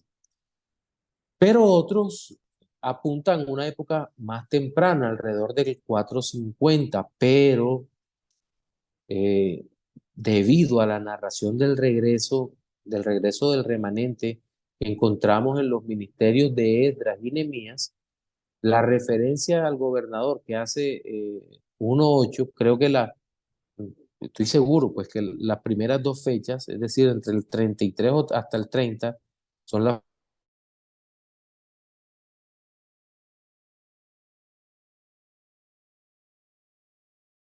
ubica en el periodo persa. y el énfasis de Malaquías en la ley 4:4, recuerdan que leímos el cuarto capítulo, es posible que indique la época del ministerio de Esdras en la que restaura la prominencia y la autoridad de la ley. Esdras 7:14 hasta el 25-29, y también se acuerdan de la predicación de Esdras, ¿se acuerdan? Que predica y le da sentido a la ley. También el libro de Nehemías 8:18. Entonces, algunos fechaban el libro entre la llegada de Esdras en el 458 y la llegada de Nehemías al 455, pero en esta parte vuelve y apuntan a que el periodo correcto sería entre las dos visitas de Nehemías a Jerusalén, es decir, 433 a.C. ¿Cuál es el contexto? Esta profecía debe tomarse junto con las de Zacarías o Ageo después del exilio. Es decir, vamos a encontrar en Malaquías un profeta post-exílico. Pero en las palabras del profeta no van a apuntar a la reconstrucción del templo o de la ciudad, sino es más un llamado también al arrepentimiento del endurecido pueblo de Judá, que parece no haber aprendido la lección por causa del pecado. John MacArthur comenta, después de estar de regreso en la tierra de Palestina, por solo un siglo, el ritual de la rutina religiosa de los judíos llevó a dureza del corazón hacia el gran amor de Dios por ellos y a una separación de su ley por parte tanto del pueblo como de los sacerdotes. Malaquías reprendió y condenó estos abusos, condenando fuertemente al pueblo y llamándolos al arrepentimiento. Nuevamente encontramos un pueblo adormecido, alejado de la verdadera vida espiritual, lejos de la fe, lejos de todas estas cosas que son tan importantes para, eh, para la vida cristiana verdadera. Género y distintivos literarios. Bueno, aquí hay que notar que en el libro hay una especie de diálogo entre Dios y el pueblo arrogante. Es que uno cuando lee el diálogo, uno dice, pero ¿cómo es posible que sean así? Pero es el corazón endurecido nuestro muchas veces que se presenta así. El pueblo parece que se defiende ante cada una de las acusaciones que el profeta da. Por ejemplo, si Dios le dice, los he amado, ellos respondían, ¿en qué nos has amado? O si el Señor insistía y les decía, han menospreciado mi nombre, el descaro era tal que decían, y se mostraban duros, decían, ¿en qué hemos menospreciado tu nombre? O si también el Señor le reclamaba por haberle robado, pues decir, por no tener un culto que glorificara a Dios, ese es el sentido de robar la gloria, va mucho más allá que el hecho en sí de la ofrenda o del sacrificio o del diezmo. Ellos preguntaban, ¿en qué te hemos robado? O sea, es uno no sabe ni cómo expresarlo, el grado de testarudez o de insensatez que podemos, no digo pueden, ojo, estoy incluyéndome, que podemos llegar a tener contra Dios. Es que las razones de Dios son justas y son verdaderas, mientras que nosotros delante de Dios siempre estamos equivocados. Si no, preguntémosle a Job. Esta disputa no tenía, y esto es una reflexión que estaba haciendo, y hoy nuevamente me sentaba a corregir este segundo párrafo de esta parte del bosquejo, que esta disputa no tendría posibilidad de resolverse mediante argumentos a los corazones endurecidos. O sea, era necesario la argumentación, pero los argumentos de Dios son justos, son buenos, son poderosos. Por el contrario, Dios iba a tener que proceder sobrenaturalmente y no solo usando la razón y exponiendo la maldad. ¿Y ustedes saben cómo hace Dios aquí? Pues manifiesta su gracia. La manifestación de la gracia de Dios iba a ser la solución para ablandar los corazones endurecidos. No fue simplemente la argumentación, la amenaza y la advertencia. Tuvo que operar con gracia para quitar la arrogancia del corazón. ¿Cuáles son los temas principales? Bueno, de esta parte podemos sacar, no sé yo, qué tantas cosas podríamos sacar aquí de aplicaciones en esta parte. y creo que ustedes que son buenos tomando sobre estas notas escribirán algunas cosas cuando les envíe la del contenido pasado y este. En cuanto a temas principales, cito de nuevo a Kelly Deslis, quienes al mencionar el tema de Malaquías afirman, condena la impureza del culto, quizá en los años de la reforma de Nehemías, Esdras, hacia el 400 AC. Su aportación más conocida es, esto es lo que más nos interesa, la promesa escatológica de Elías, definitiva de Dios. Este llamado al arrepentimiento, el profeta también lo aborda teniendo en cuenta otros tópicos, como cuáles, la ingratitud, la infidelidad y la arrogancia de la nación frente a la bondad manifiesta de Dios, pues eran incapaces de ver el cumplimiento de las promesas de Dios para Israel. Lo que estaba sucediendo en ese momento era el cumplimiento de algunas promesas, no relacionadas con el ministerio público de Cristo directamente, porque no había llegado. Pero el pueblo estaba siendo llevado a su terreno, a su territorio, para que se cumplieran el resto de las promesas. Es decir, estamos hablando de un tema que de ante sus ojos, ante sus vidas, se estaban cumpliendo las promesas divinas, pero ellos a ese cumplimiento estaban respondiendo con arrogancia. Es decir, no tenían, no tenían la capacidad de discernir el evento histórico. Y lo terrible es que 400 y tantos años después tampoco iban a tener la capacidad de discernir la primera venida de Cristo. Es decir, es un tema, miren, yo creo que uno leyendo los profetas, uno termina, sí, animado, muy animado por un lado, pero por otro lado termina muy pensativo y reflexivo sobre lo que es nuestra vida y la vida de- del resto del pueblo del Señor, ¿no? Interpretación y teología del libro. Sin lugar a dudas, la interpretación del libro, ya lo hemos dicho, no es un asunto fácil. Por una parte tenemos dispensacionalistas, entre ellos MacArthur, que le dice a sus lectores que la promesa de la venida de Elías no fue cumplida totalmente en Juan el Bautista, mientras que la Escritura nos presenta esta realidad como una profecía cumplida. ¿Por qué? Porque el Señor lo dice, Jesucristo dice. Ahora, ¿cuál es el argumento más utilizado para decir que Juan no era Elías? No, que Juan mismo dijo que él no era Elías. Pues ¿se acuerdan cuando en el Evangelio Juan le pregunta, ¿quién eres? ¿Eres el Cristo? No soy el Cristo, dijo Juan. ¿Eres el profeta? No soy el profeta. ¿Eres Elías? No soy Elías. Pero el problema no es lo que dijo Juan, es lo que dijo Cristo. Sí. Entonces, ahí es donde aparece entre dos declaraciones entre dos declaraciones que, cuidado, no son contradictorias, pero vamos a suponer que las dos declaraciones fueran, estuvieran contrapuestas, lo cual no es verdad, y menos mal que está grabado, no es verdad.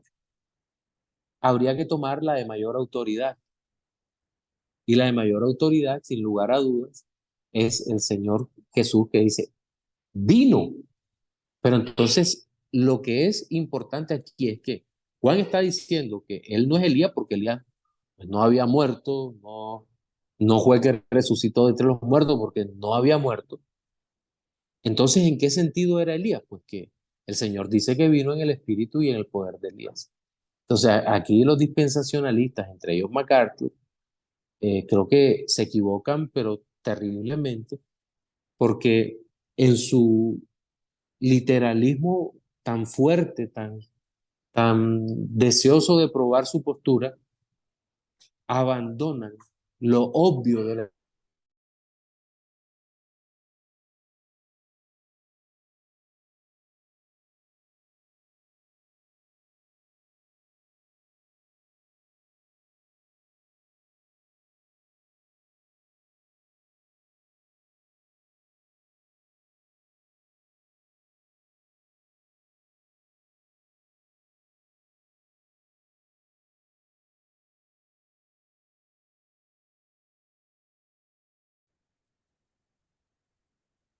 Ok, pero es evidente que lo más importante de todo esto es la redención, el cumplimiento de la redención en Cristo, que todavía no había ocurrido porque no había llegado el Señor. Faltaban 400 y tantos años.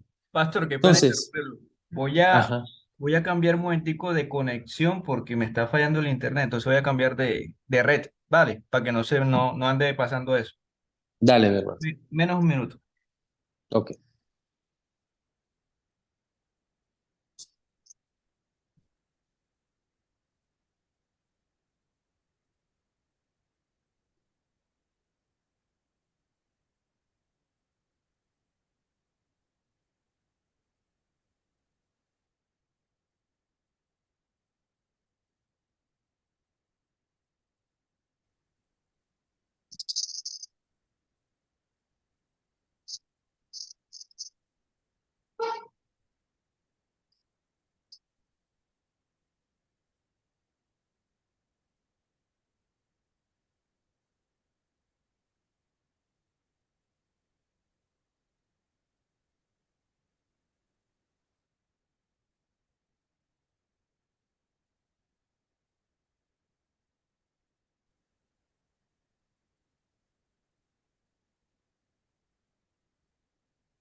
Listo, Pastor. Pues bien, entonces aquí en esta parte también debemos recordar que todo el Antiguo Testamento es palabra de Dios y es hermoso, maravilloso, pero sin la obra de Cristo es un anuncio inconcluso. Se requería que el Salvador, que el majestuoso Redentor en la cruz pronunciara la frase consumado es, y que de la tumba se levantara con poder para que la victoria fuera anunciada en toda la tierra, porque esa es ahí se completa el verdadero evangelio. No basta la muerte, es la resurrección y la ascensión al cielo. En cuanto a la cristología en el libro de Malaquías, yo creo que es muy decepcionante cuando escuchamos o leemos que del libro de Malaquías se extraen enseñanzas puramente éticas o simplemente relacionadas gramaticalmente con los diezmos. Pero lo cierto es que el anuncio del libro sobre la venida de un profeta como Elías, eh, lleno de ese espíritu antecediendo al Señor Jesucristo, es una de las más claras de todas las anunciaciones que encontramos sobre la venida del Hijo de Dios a la tierra. Malaquías 4:5.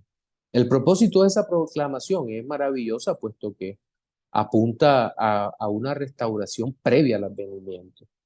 Aun cuando el libro es de juicio, porque no vamos a mentir, es un libro de juicio, no vamos a ignorar la esperanza que es enorme, que nos da, que nos da saber que Cristo es presentado como el gran Salvador o el gran Rey, como está en 1:14, pero también como señala Élisen en 3:1, el Señor se declaró como el ángel del pacto a quien ellos deseaban, y además como el sol de justicia en 4:2, a dar salvación y gozo.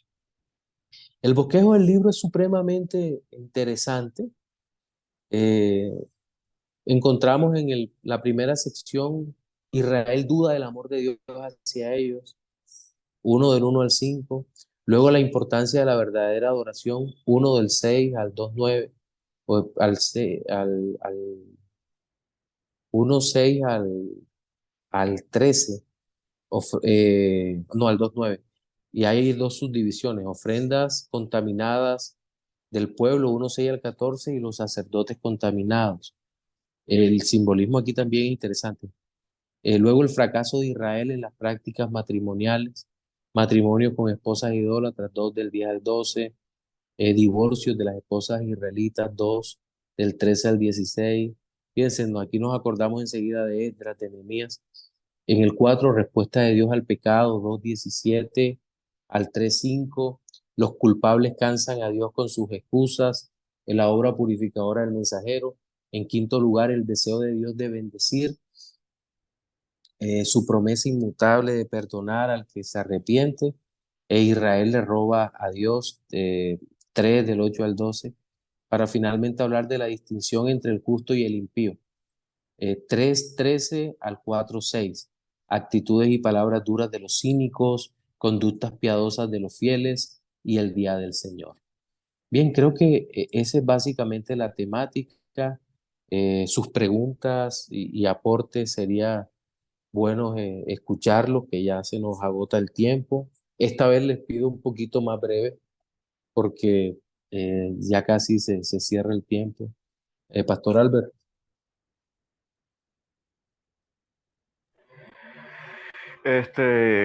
Sí, Pastor, brevemente, pues es interesante la parte la última parte sobre la figura de Elías.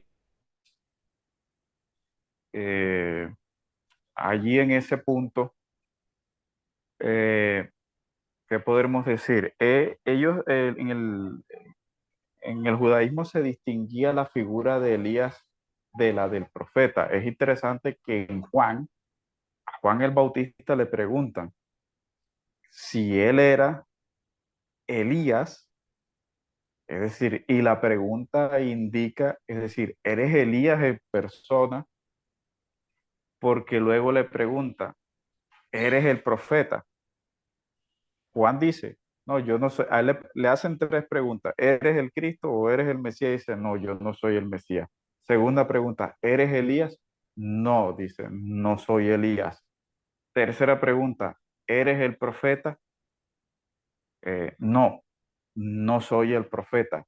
Es decir, la referencia a que Juan era Elías en persona no lo era. A que era Elías figuradamente, obviamente que sí encaja dentro de ese concepto. Porque como bien dijo usted, el mismo Señor lo dijo. Dice, ustedes están esperando a Elías, dice, y Elías ya vino, porque el Evangelio dice que Juan es ese Elías que había de venir e identifica a Juan con el espíritu y el poder de Elías. Y el profeta, es interesante que la referencia que hace, y él dice, yo no soy el profeta, es porque esa figura es bastante acorde a la que describe, o es una referencia cruzada a Deuteronomio 18, porque ese profeta dice que hablará de parte del Señor. En Deuteronomio 18 dice que el Señor levantará un profeta semejante a Moisés. Ya, un profeta del cual se dice que aquel que no escuche eh, a ese profeta, el Señor mismo le pedirá cuenta. Entonces, en Malaquías hay una referencia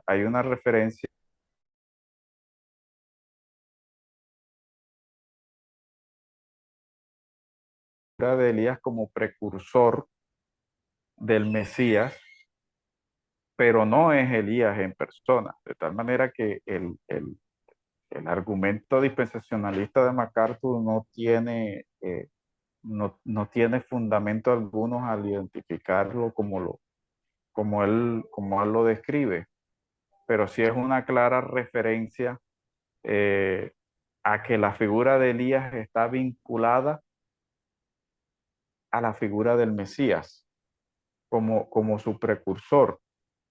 Y es más bien ese profeta que se menciona en Juan, es la referencia cristológica de Jesús o del Señor como profeta. Así que en Malaquías hay una clara referencia cristológica que parece que pues algunas personas, como usted decía al inicio, se concentran más en el aspecto en el aspecto del diezmo y de todas esas cosas que en realidad pues no son tan relevantes como abordar la esencia del libro, que era pues la infidelidad del pueblo, la infidelidad de sus sacerdotes y las referencias cristológicas eh, que tiene el libro de Malaquías.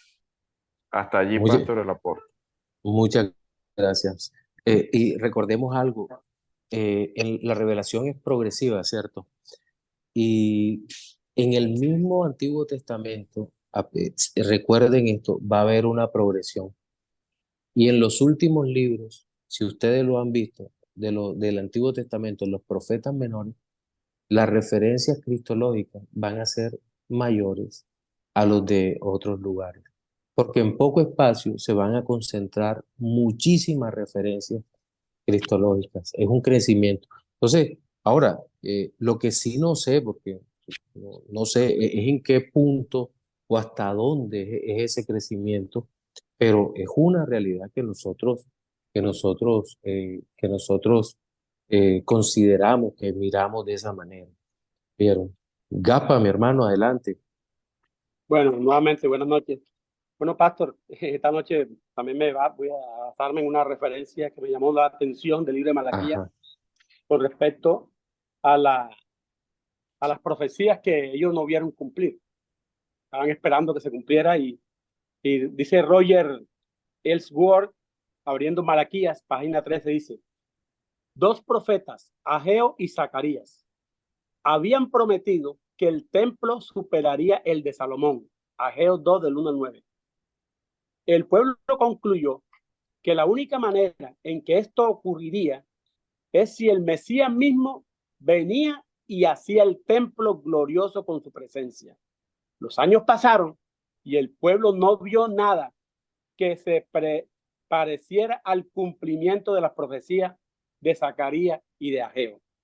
Entonces, esta fue una de las razones por las cuales el pueblo empezó a desalentarse, a perder la esperanza, fueron impacientes, empezaron a contradecir a Dios en todo lo que él decía, y no podemos concebir que nosotros, que también somos así, contradecimos a Dios en ciertas cosas y al mismo tiempo adorarle. Eso es inaudito.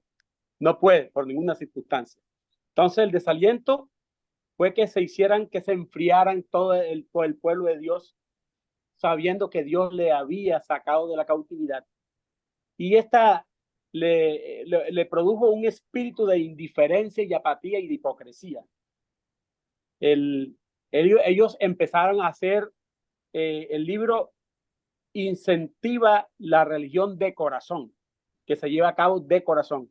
Dios no quiere una religión externalista, sino una religión interiorista, no externa, sino interna.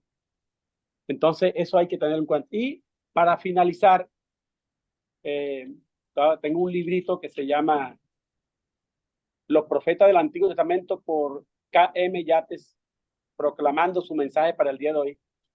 Tienen unas lecciones prácticas, que no lo voy a leer todo, pero sí algunas que me llamaron la atención, de valor permanente del libro de Malaquías.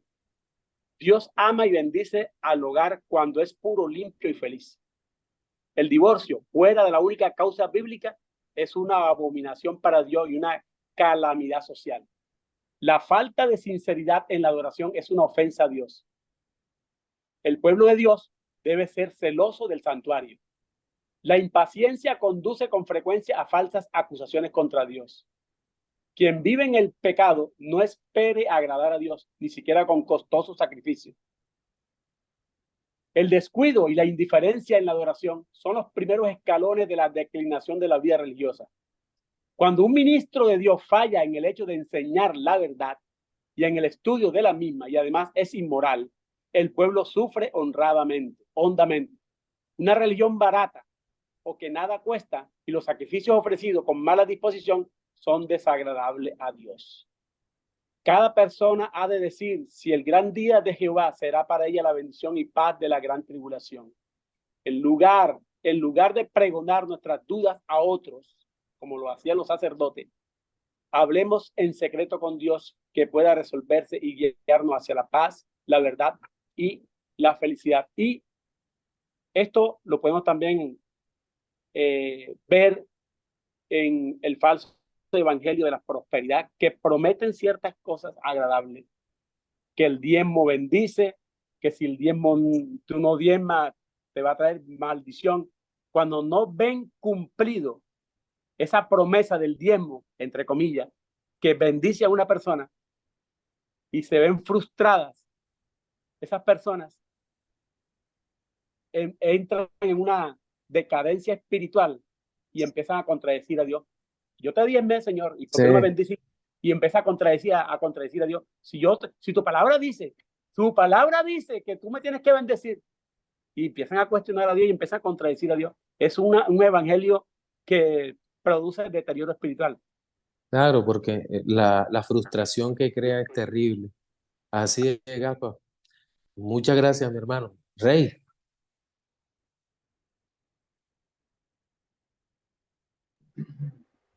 Sí, profesor.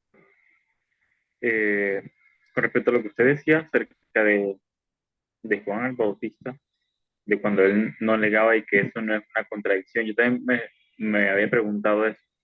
O sea, ¿qué es lo que él entonces quiso decir? O sea, sé que por lo menos él no sería la persona de Elías como tal, pero y recuerdo también que a él le decían que en el espíritu y en el poder de Elías, creo que fue que dijo, Sí. no me acuerdo quién lo dijo.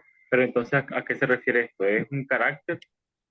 ¿Cuál es el distintivo de ser Elías? Entonces, El ministerio que antecede, básicamente eso.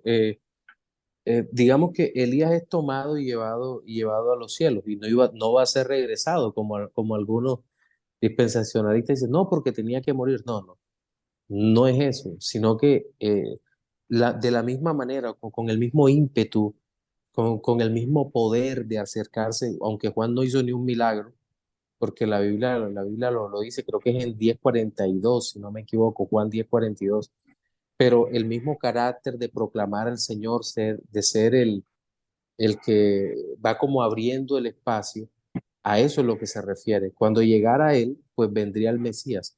Ahora el pastor Alberto explicaba más o menos la figura. Es decir, no puede separarse uno del otro, el mensaje, el precursor y el que llevará la palabra, el Hijo de Dios. Cuando llegaba el uno, llegaba el otro. Es una señal real de la llegada del Mesías. Y así como no se pueden separar en el libro de Malaquías, no se va a separar ya con la venida real de Juan el Bautista. Y si tú te das cuenta, una de las notas comunes a cada uno de los cuatro evangelios es el ministerio de Elías, que va antecediendo al Mesías. Y que la importancia es resaltada por el mismo Señor para que no queden dudas de quién es este hombre, de quién es Juan el Bautista, como Elías. De hecho, una de las cosas que me llama la atención en el Evangelio de Juan es la declaración que él mismo hace sobre el Mesías. En el capítulo 1, ¿te acuerdas? He aquí el Cordero de Dios que quita el pecado del mundo. Está apuntando directamente a la persona del Mesías. ¿Y quién la da? Juan el Bautista. En, Está en el espíritu y el poder de Elías. Está predicando en ese sentido. Entonces se está cumpliendo lo dicho por el Señor.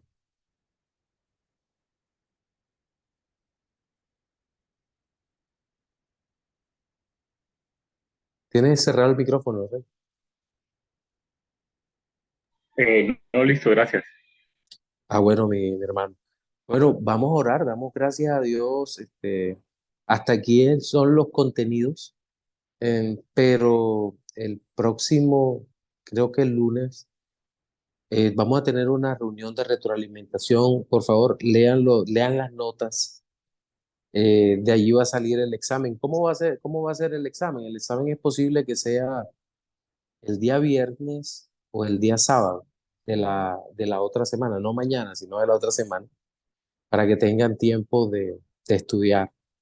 Eh, la primera parte del examen van a ser una serie de preguntas con notas abiertas, no hay ningún problema, pero la segunda parte es cero notas.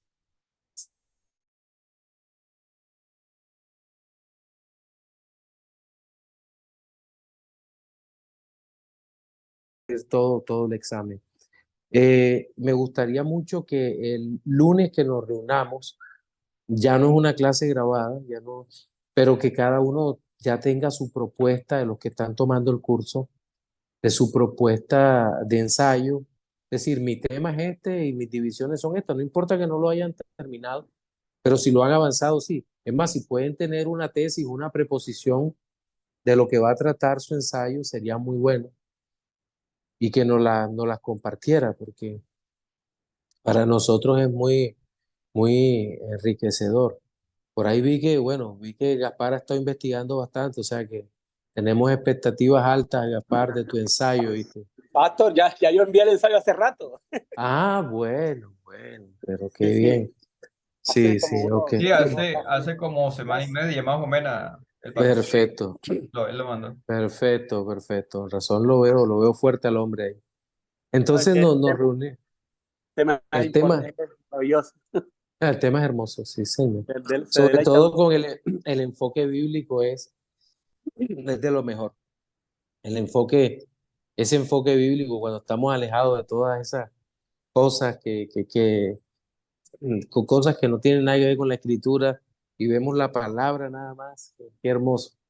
Sí. Bueno, mis hermanos, entonces vamos a orar y animo a los que de pronto solamente han estado asistiendo a que se atrevan, a que hagan las tareas y podamos tomar esas asignaturas. Y también a los que nos están viendo en repetición, pues en video, pues que se atrevan, que formulen sus ensayos. Y estamos buscando escritores que sean muy serios y muy bíblicos desde América Latina o desde la comunidad hispana en los Estados Unidos, pues. Ma- y, Bienvenidos también. y mañana a cualquier lugar del mundo. Sí, sí, señor. Pues bien, entonces que así sea. Vamos entonces a orar y que el Señor nos ayude. Lorena, te están postulando, Lorena y Reinaldo.